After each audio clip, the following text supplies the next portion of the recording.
السلام عليكم. وصفتي النهارده كوسه باللحمه المفرومه، انما ايه حاجه عظمه.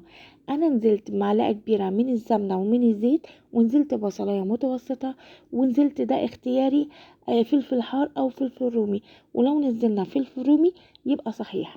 وبعدين هنقلبه مع البصل لحد لما لونه يصفر. طب انا ليه نزلت فلفل مع البصل؟ الفلفل بيدي تست حلو جدا للكوسه. هو دلوقتي البصلة اصفرت، هنزل عليها بربع كيلو من اللحمة المفرومة، وهنقلبها ونشوحها لحد لما لونها يغمق او يبقى لون البني. هنزل عليها برشة من الفلفل الاسود، وبعدين هنقلبها لحد لما تتشرب السوى اللي فيها.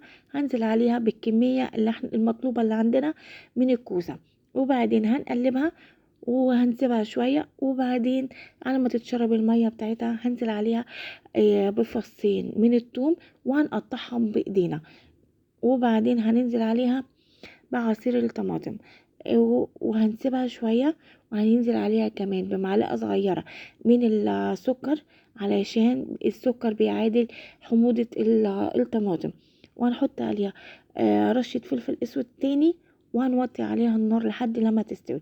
هنا الوقت بعرفكم اللي هي بدأت في السوي ونزلت المية بتاعتها. ما ينفعش نحط لها مية، لان اكيد الكوسة بيبقى فيها نسبة مية بتبقى عالية جدا، فلو حطينا مية، المية هتبقى صعبة جدا وهتبقى مش لطيفة.